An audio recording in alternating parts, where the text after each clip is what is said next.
Hey everybody, this is Connor, here with another video for once. Now that the Springfest 2018 season is wrapping up, I figured I would go ahead and start making some videos for the Autumn 2018 circuit now that we have a little more information on it. I haven't put a whole ton of that information in this video because we still don't actually have that much, but it is confirmed that the fall season will be going back to individuals, not teams.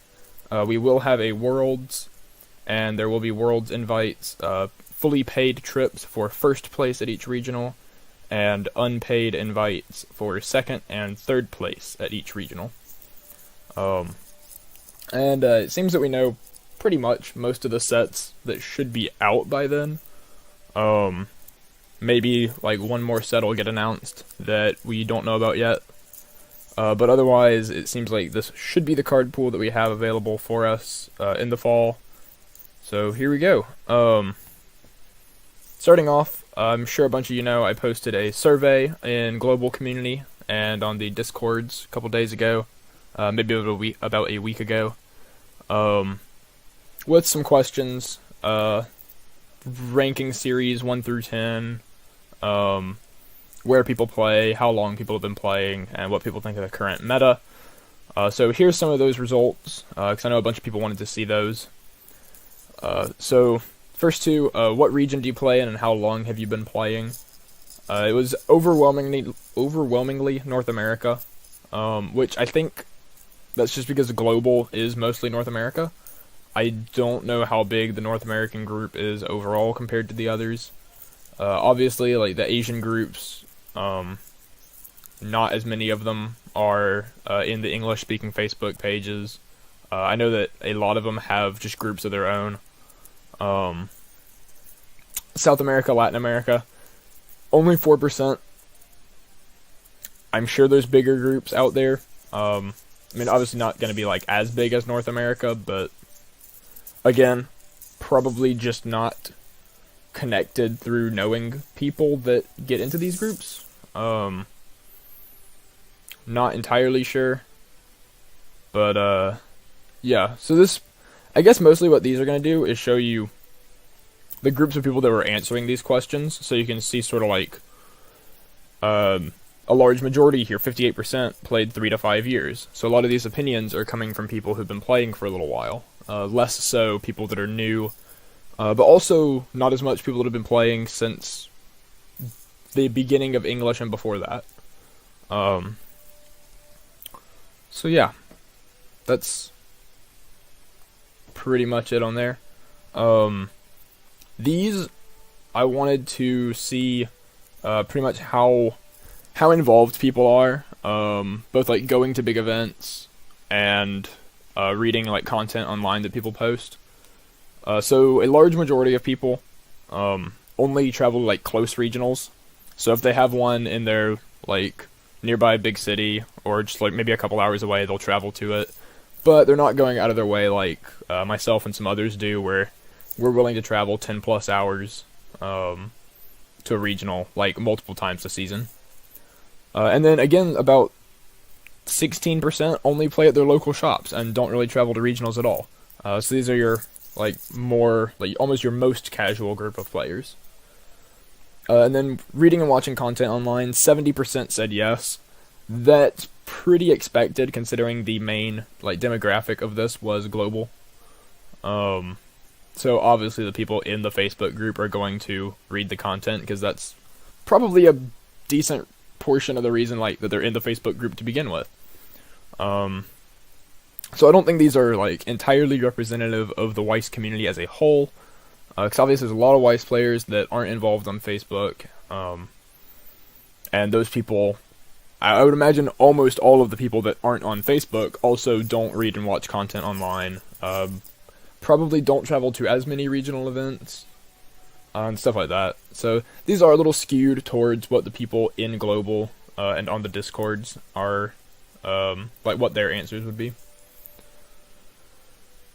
And the last question I asked, just to sort of like start it off, was did you like the team format used for Springfest 2018? Most people said yes. 42% said yes. 19% said no. The other 38% were unsure. I personally believe I said yes. I don't think it's like good as a competitive format, but I did enjoy it as a change of pace. It was new. It was neat. I liked it. Just as something fun. It is more fun to play as a team, I think. I can see where a lot of people would say that they're unsure, because it isn't super good for like a competitive result. But it's a nice, fun change of pace. So I was just curious what people thought about that. If people would like to see it again in the future. So now the biggest part of the survey was I listed out all of the current titles available in English and asked for people to rate them on a scale of 1 to 10. Using the average results from this, I have put together a community-generated tier list of sorts. So moving into it, we'll start with Tier 1. So this was anything with an average rating of 8 or higher. And I have the sort of an icon and the name, the set abbreviations, or the like title codes, and then the average rating that they scored. So Attack on Titan scored the highest. I don't think that surprises anybody. And the other Tier 1 series were Sword Art, Bang Dream, Love Live Sunshine, and ReZero. So notably, 2 of these aren't even out yet. So you can see that we are getting some introductions of stronger series this year before the fall season, or during the fall season. And Love Live Sunshine is the most recent set to have come out. So this year has had some good releases in terms of powerful sets to compete with the Sword Art and Attack on Titan that everyone's been seeing, just sort of dominating everything. Tier 2 was anything in the 7s. Konosuba, another set that we aren't getting until the fall, scored very high, followed by Toloveru, Persona, and surprisingly, to me at least, Kantai. I was not expecting Kantai to score this high, but it seems that a lot of people still rate it a very high deck. A 7 is nothing really to laugh at, like, in terms of where a bunch of other sets are scaled on here.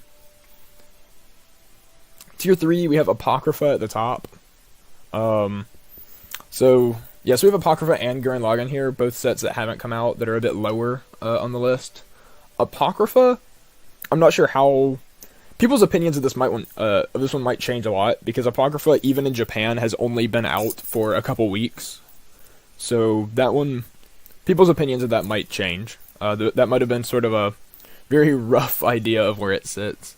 Then we also have Cinderella Girls and Love Live, 2 sets that were very strong in the past, but have just sort of fallen off in English, just due to lack of modern tools and stuff. Tier 4, we had anything in the 5s, Excel World, Fate, Project Diva, Prisma Ilia, and Nisekoi. I was a bit surprised that Excel World ended up this far down. I thought a lot of people would have placed that a lot higher.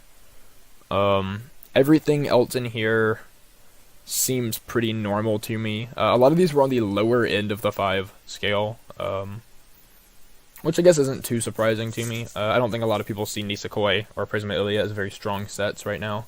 I had no idea where Project Diva was going to end up, because some people think it's terrible, some people think it's unbeatable. And it ended up about right in the middle at a 5.3, so I guess that makes sense. In Tier 5, anything in the 4s. So this is where I started getting a little interested. Like, honestly didn't expect anything except Madoka to end up this high in here. I figured Madoka would probably end up around 5, and 4.9 is right where it is. Log Horizon, Kill la Kill, and Monogatari. I was not expecting to end up this high. Kill la Kill makes sense. A lot of people really like the set, despite how bad I think it is. Log Horizon, does anyone even play? But who knows? These are sort of in your lower tiers here, so I don't know. Tier 6, this was the lowest tier that we went to. 3.99 or lower. Yeah, it's the sets that just really don't do anything. Sets that are missing cards, sets that are from 2009, 2008. Like Haruhi, Disgaea, Angel Beats, and Fairy Tail. Those have been around since pretty much the beginning, even on the Japanese side of things. So they're just very outdated. It makes sense that they're down here. Though Fairy Tail, actually, I think Fairy Tail should be higher than the second lowest, the lowest real deck on here. Milky Holmes ended up at a 3.07 somehow. Enough people voted higher than a 1 that it ended up at a 3. So that's, I almost thought it was going to pass Fairy Tail at one point, which really blows my mind. And then right here, this was sort of where I put everything. I didn't include any of the lowest tier of things. Obviously my 3s, 2s, and 1s aren't shown on here, but they're whatever series aren't on here. And I think anything that low is pretty irrelevant anyway. I did rate Milky Holmes a 1. But I guess the biggest differences here, I had Apocrypha and Miku higher. I had Kantai a little lower. I had Excel World and Fate a little higher. I had Love Live and Cinderella Girls a lot lower. And I had the rest about in the same spot. So yeah, you can just sort of go back and compare this to where the community rated sets. I think as a whole, I agree with a lot of what the community put. Though a lot of the results interested me. Kantai being as high as it was interesting to me. The idol sets being higher than I expected. Excel World being lower. Like, I thought people really liked Excel World, but apparently not. So yeah, it was neat. Neat thing for me. Last question I asked was, one of the first ones that I asked was, is the current meta healthy or balanced for like a competitive scene? And 63% of people say no. That the current meta is not healthy. The next question I asked near the end was, does English Edition need a ban or restriction list? And 53, almost 54% of people said yes. So there's about a 10% difference between the people that think it's unhealthy and people that think it needs a restriction list. My thought is that the 10% of people that answered differently here think that it is not balanced, but with future releases can sort of fix itself without the need of a ban list. I assume that's what they were thinking. I think that's a pretty reasonable line of thought. I personally answered that yes, I think it is healthy, and no, it doesn't need a ban list. Sort of in line with that, like, the future sets that are coming out are going to fix things quicker than a ban list, or like better than a ban list, I guess. So you can see a lot of the like tier 1 and tier 2 decks from this survey haven't come out yet, but are scheduled to come out. So I think it's going to sort of fix itself over time. I asked if you think there does need to be a ban list, what needs to be banned? And almost 50% of people said Attack on Titan, which makes sense, I guess. It has been pretty overwhelming lately. Around 20% range, you had Sword Art and Love Live Sunshine. This is probably the most mind-blowing part of this whole survey to me, that 12% of people think that Kantai Collection needs to be restricted. Wow. So, back in 2016, people were complaining about Kantai and saying it needed to be restricted. And I think they might have had a point back then. Maybe. I still don't think it needed to be, but it had the, like, Hibiki Hatsukaze restriction in Japanese. European Fleet wasn't out yet, but it was strong in Japanese, it was strong in English. It was a bit oppressive to a large portion of the decks that were available in English. So I think that it might have had a case back then. I don't know if people are still just scared of it and don't like it having anti-heal and anti-salvage and all that, and like anti-damage. But like, when was the last time Kantai even top 8'd something? Like, I mean, it was on the second place team in Atlanta, but I mean, it is few and far between that Kantai Collection makes an appearance. Excuse me. Um, but yeah, like, Kantai hasn't been showing up much. I don't know if it's just the people playing these decks that are oppressed by it, that don't like it, or what. But it also, people think it needs to be restricted, and it placed higher than I thought it would. So maybe there's something I'm not seeing here. Or maybe people are just, like, irrational fear of boats. 7.8% Bang Dream. I honestly expected it to be a little higher, but, you know, it's reasonable. We don't have the card that makes the deck broken in Japanese, so. So Loveru makes sense, 5%, think it needs to be restricted. Cinderella Girls. I don't know if this is just people, like, that know it's restricted in Japanese and think it needs to, like, match or something. I guess I could see that, but we also don't have the second set in English, which is a large portion of why it needed to be restricted in Japanese. Persona and Konosuba, very small percents. Not many people think they need to be restricted, but a couple people do. You know, they have some cool tools that make them unique and strong in their own ways.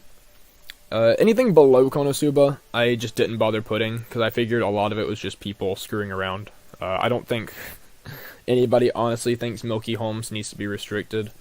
There were like 2 votes for Madoka, which makes no sense to me whatsoever. But I just sort of left those out, because they seemed like outliers to me. And then 37.7% of people said that nothing needs to be restricted. So the fact that only 37% of people think that nothing needs to be restricted is... wow. Wow. Okay. Maybe we do need a ban list in the game. I don't know. Or maybe people are just too scared. Last thing I asked, like the absolute last thing I asked was, what title would you play in BCS18, the fall season? So despite the fact that Attack on Titan, 50% of people think it needs to be restricted, and it scored the highest, it was not the most, chosen to be played. So I guess, like, people might not like Attack on Titan. They recognize it's strong, but don't want to play the series, because they don't like it. That's all I can imagine is, like, making that difference there. Bang Dream was number 1, which matches Japan's representation right now. Attack on Titan number 2, Love Live Sunshine number 3, Sword Art Online number 4. These 4 were ahead by a large margin. So I expect that at any regionals in the fall, the most represented is sort of, like the top 3 representation is sort of going to be bouncing between these 4 decks, just depending on the location. ReZero, Persona, Konosuba, all around 5%. Apocrypha, Project Diva, Madoka, all around 3%. I don't know why Madoka is as high as it is, but, you know. Gurren Lagann only at 2%. That blows my mind. I expected it to be a lot more popular than that.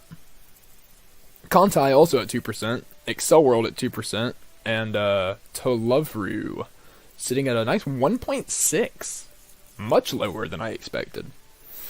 And then the other 10.4%, obviously, it's all lower than 1.5% for any given deck, so this chart wasn't big enough to fit all that on there. But that's very small amounts of people playing the rest of the decks. So yeah, I mean, based on what people rated, how many sets were in Tier 1 and Tier 2, and like the percentages here, I think we're looking forward to a very, very healthy fall season. Very healthy, very diverse even. So yeah, I'm really looking forward to it. I think that's about all I had for survey results and sort of a projected tier list and representation for the fall. So here you have some YouTube channels, Facebook group, and some Discord channels. If you want to talk to other people, discussion about the game, all that good stuff. Strictly Broken is where I upload Connor's English Corner videos. I don't actually know what channel this video is going on right now, so it's one of those 2 listed right there. There might not actually be any videos on the second one, but there might be some soon. Who knows? That's my personal channel. Strictly Broken TCG in British Columbia. For all of your Weiss Schwarz needs. Buy cards there. Global community, good for buying, selling, trading, discussing. Card of the day gets posted there, translations every day. And both of these Discords are great for discussing any format of Weiss Schwarz. We've got plenty of people in there, active, always willing to help. So yeah, thank you guys for watching. Over the next some period of time, I'll be releasing videos covering each individual set in a little more detail. A lot more detail, hopefully. I didn't really talk about what the sets do, just sort of survey results here. But yeah, so I'll be talking about what the sets do, what you should be looking out for in the fall season, what you should be playing in the fall season, so on and so forth. So thank you guys for watching, and I'll see you guys next time. This has been Connor.